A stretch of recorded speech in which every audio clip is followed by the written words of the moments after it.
How's it going, everyone? Welcome back to another video, and the positive news from Camp Xbox just keeps on coming, and it looks like the ramp up of positivity and the feel-good nature of Xbox, no pun intended, is actually starting to pay off. But before we dive into the video, here is the latest comment from my previous video. It is from Jurassic Tyrant King YouTube. Microsoft should sue the gamers for borderline harassment at this point. I agree, and make them pay a huge fine to the point where they'll never buy a PlayStation again. This is on the back of them trying to push the gamers lawsuit and failing 7 times. Thank you very much for the comment. And if you want to support what I do here, don't forget to hit that like button, hit that subscribe, hit that bell to stay up to date with all content I release. And now on with the video. Now, as we know, in 2022 with Blizzard Entertainment and NetEase, there was some form of breakdown, and World of Warcraft had basically come out of China, and that caused a lot of problems and a lot of distress for a lot of people, and it was a big commotion at the time. Well, Phil Spencer has been working tirelessly with Blizzard to mend that problem that Activision had actually severed, and it looks like they have now come to an agreement with NetEase to bring back World of Warcraft back to China, and have it being brought back to China through NetEase and Blizzard Entertainment's partnership, and this seems to have been mended, but there is actually more to this.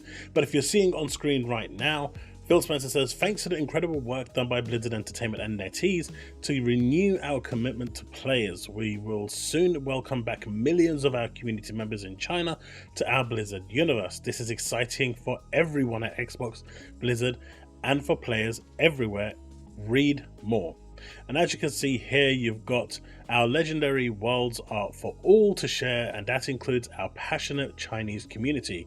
We are pleased to announce a new agreement with NetEase to bring Blizzard games back to mainland China. Thank you for your patience and support.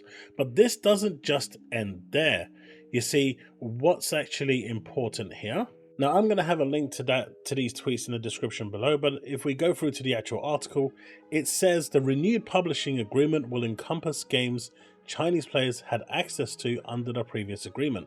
World of Warcraft, Hearthstone, and other titles in Warcraft, Overwatch, Diablo, StarCraft universes, building upon more than 15 years of past collaboration. These were all removed previously and are now back. Blizzard and NetEase are working diligently on relaunch plans, with further details to be shared at a later date. Separately, Microsoft Gaming and NetEase have also entered into an agreement to explore bringing new NetEase titles to Xbox consoles and other platforms. Now, what does this mean? Now, as you can see on screen, we've got the portfolio for NetEase, and there's a lot of games here that actually are essentially mobile games, but they are ported to PC as well.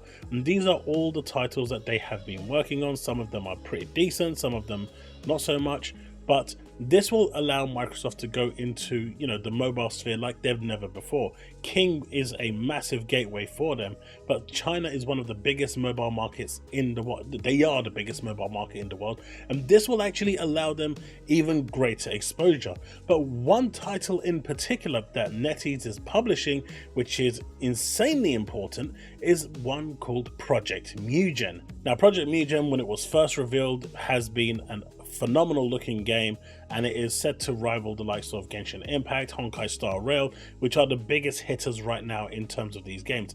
You've got games like Wuthering Waves, but all of these essentially are PlayStation games. Now, Project Mugen originally was supposed to be coming to PlayStation, and there was no word of an Xbox release. Now, obviously, Xbox does need games like this on their platform to make way into the Japanese and the Chinese markets. These games are extremely popular over there.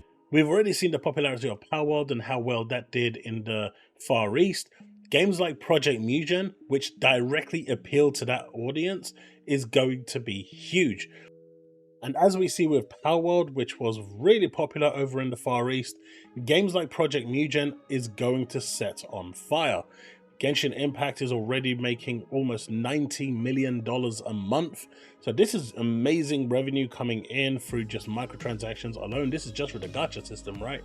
Which, not that I'm glorifying it, but at the end of the day, that's what these games are. And there is a massive appeal to these games as they are constantly updated, constantly, I mean, they are a live service at the end of the day, but they are actually really popular and have been doing the rounds. And Sony, for what it's worth, has been money hatting all of these and making them exclusive, from Tower of Fantasy to Genshin Impact to Honkai Star Rail, and from what I've heard, even Wuthering Waves is going to be exclusive.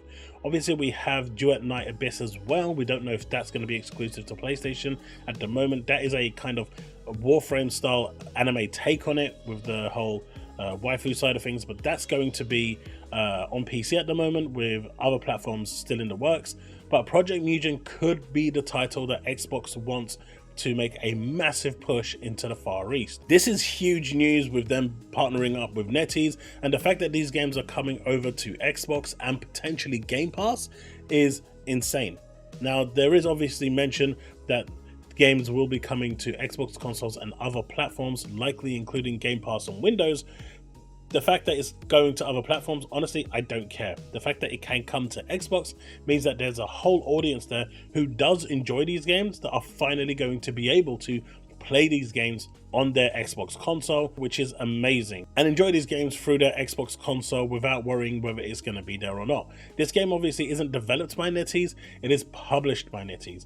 So the chances of this actually appearing on Xbox is huge. So this is a big deal. You've got the whole Blizzard side of things now going over to China.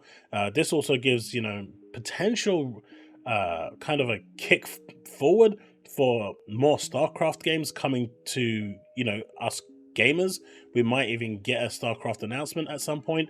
But the fact that we are getting NetEase means that other games like Project Mugen hopefully will be coming to Xbox. There's no reason for it now not to be coming over to the Xbox platform, especially with the partnership that's now been agreed. This is really big. Let me know what you think in the comment section below. Let's have that discussion. And if you've made it this far, don't forget to hit that like button, subscribe, and hit that bell to stay up to date with all content I release. I mean, I was supposed to make a video on this yesterday, but this actually launched around 2:30 in the morning and I was already deadbeat tired. So I hope you find this useful, informative. I mean, I'm hoping you can sense my excitement, because this partnership between NetEase could be absolutely massive for Xbox in terms of not only revenue, but just through pure games that could be coming to the Xbox platform, to Game Pass. And one of my most anticipated projects outside of like Doc AV, Project Mugen, looks amazing. I mean, you've seen the trailer that's been playing, it looks phenomenal. So hopefully you're as excited as I am about this announcement, and you know, good job, Phil. Next up, Square Enix. Make it happen. Right, that's it. Thanks so much. I'll see you in the next one. Remain legend.